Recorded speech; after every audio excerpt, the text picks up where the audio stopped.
जय श्री राम। बहुत बहुत स्वागत है आप सभी का एक बार फिर से आपके ही अपने YouTube चैनल पर। मैं पंडित आशीष शर्मा। आज हम बात करने वाले हैं प्रेम संबंधों के बारे में कि कुंडली के अंदर ऐसे कौन से योग होते हैं जो प्रेम संबंधों को सफल भी बनाते हैं, और कुंडली के अंदर ऐसे कौन से योग होते हैं कि आप कितना भी प्रयास कर लीजिए आपके प्रेम संबंध सफल नहीं होंगे और वो प्रेम संबंध सफल होकर शादी तक नहीं पहुंचेंगे। और अगर किसी भी तरीके से आपने उसे शादी तक पहुंचा भी दिया तो अंततः शुरुआत तो प्रेम संबंधों से ही हुई है और बाद में वो प्रेम संबंध भी असफल हो जाते हैं और बाद में जाकर वो शादी भी असफल हो जाती है। तो किसी भी कुंडली में प्रेम संबंध होना ये कोई बहुत बड़ी बात नहीं है, क्योंकि ये एक नेचुरल ये स्वभाव भी है कि हर व्यक्ति विशेष का अपोजिट सेक्स के प्रति आकर्षण होता है। आज के समय में ये जो आकर्षण है ये बहुत ज्यादा बढ़ गया है, जिसको लस्ट के रूप में भी लिया जाता है कि बहुत कम लोग इसमें ऐसे देखे जाते हैं जो प्रेम संबंध को एक पवित्रता की तरह निभा रहे होते हैं। बहुत सारे लोगों की जो शुरुआत है वो लस्ट के प्रति ही होती है कि बस इनके साथ मेरा प्रेम संबंध हो जाए, इनके साथ मेरे रिलेशनशिप्स हो जाए, शादी हो या ना हो। बहुत से लोग इसके लिए सीरियस भी होते हैं, बहुत से लोग इसके लिए बहुत ज्यादा सीरियस होते हैं। वो प्रेम संबंध को अपनाना भी चाहते हैं, लेकिन फिर भी उनको रहता है कि पता नहीं, मैंने अपनी लाइफ में 100% अपने प्रेम संबंधों को दिया लेकिन वो सफलता मुझे मिली नहीं। चाहे वो लड़की की कुंडली में हो, चाहे वो लड़के की कुंडली में हो, दोनों ही तरफ ऐसा देखा जा सकता है। तो आप भी अपने इस बर्थ चार्ट में बहुत इजीली इस चीज को देख सकते हैं। देखिए, इसकी जो शुरुआत होती है कि ज्योतिष शास्त्र में जो 5th हाउस होता है, जो 5वां भाव होता है, ये हमारे जीवन में बुद्धि का भाव है। सबसे पहले यहाँ पर हमारी विजडम है।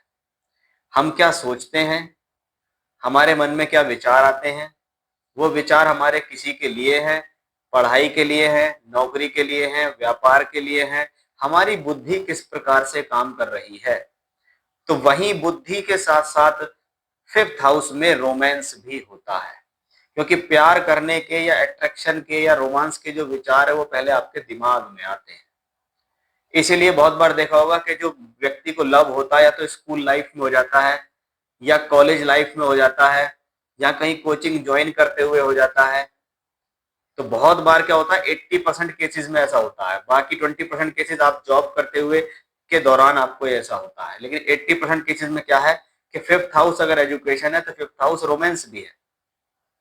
कि सबसे पहले अगर किसी भी बर्थ चार्ट के अंदर 5वें घर का संबंध 7वें घर से किसी भी तरीके से आता है कि या तो 5वें का स्वामी 7वें में बैठा है, या 7वें के साथ बैठा है, या 7वें घर के स्वामी के साथ दोनों कहीं भी बैठे हैं एक साथ, 5वें 7वें के स्वामी, या 5th हाउस का जो लॉर्ड है उसके ऊपर 7वें घर के स्वामी की दृष्टि पड़ रही है, तो इसमें संभावना बढ़ जाती है कि पढ़ाई के दौरान या जॉब के दौरान आपका कहीं रिलेशनशिप स्थापित हो सकता है, आपका वो चीजें रोमांस में बदल सकती है।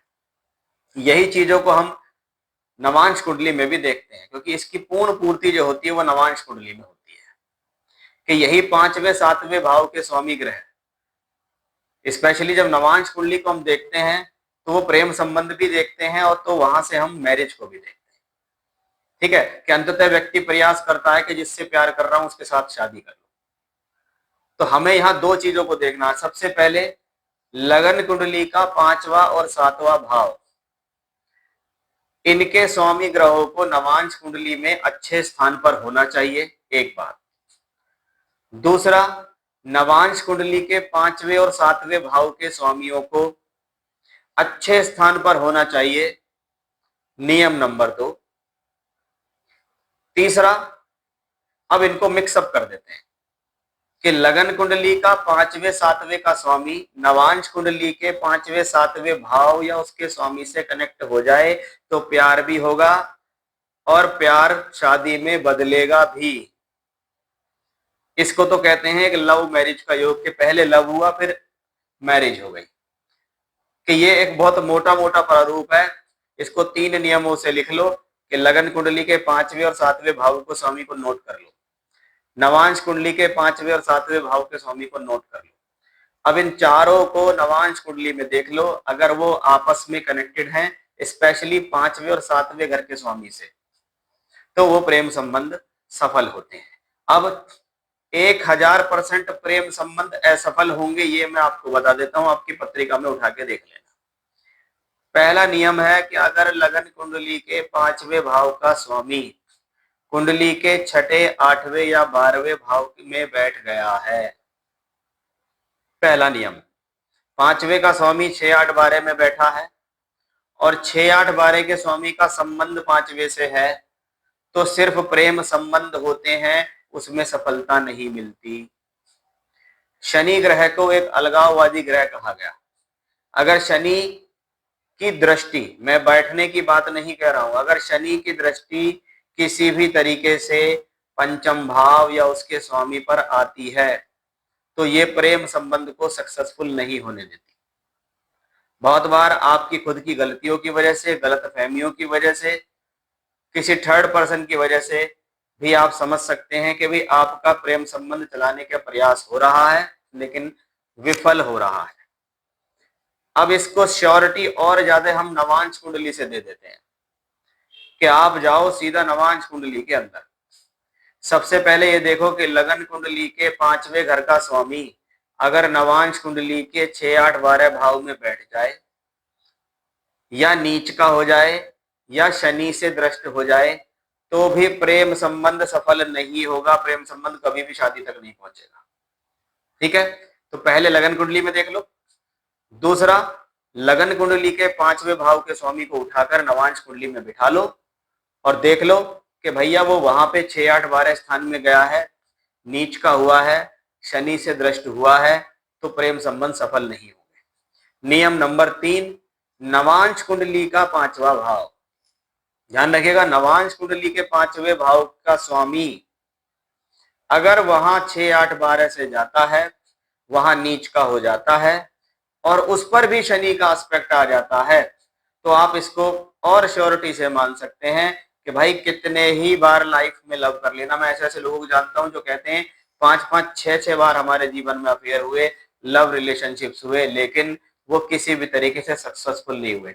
चाहे आप कितने ईमानदार हो, चाहे आप कितने अच्छे हो, चाहे आप दिल से कितने साफ हो, लेकिन जब कुंडली में ही योग नहीं है तो आपके साथ वो स्थितियां बनेंगी लेकिन बिगड़ जाएंगी। बनती इसलिए है क्योंकि पंचम भाव है और पंचम का संबंध बार बार बनाएगा जब जब उसका बार बार 5वें 7वें से कनेक्शन बनेगा।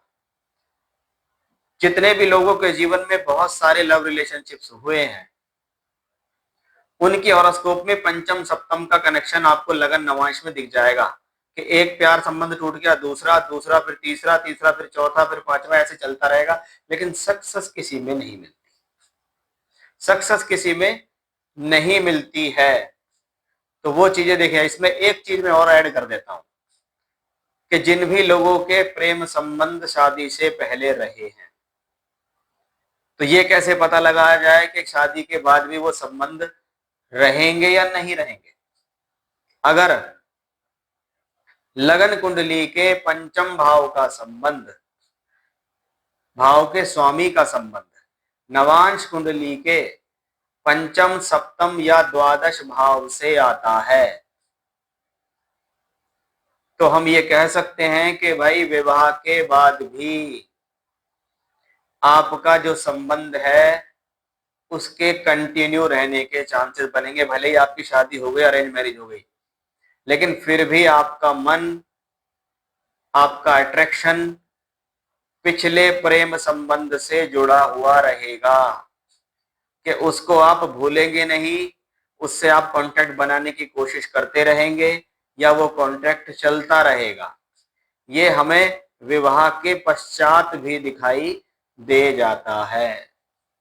तो ये वो फॉर्मूला है कि भैया जो भी लोग प्यार कर रहे हैं और बार बार उनकी लाइफ में प्रॉब्लम आ रही है तो वो समझ जाओ कि भैया प्यार तुम्हारे लिए नहीं बना, मैरिज, लव मैरिज तुम्हारी होगी नहीं, बिना वजह टाइम खराब करने से फायदा नहीं है, इसलिए अपनी अरेंज मैरिज पर ध्यान दो और अपनी एनर्जी को और बाकी जगहों पर आप लगा लो।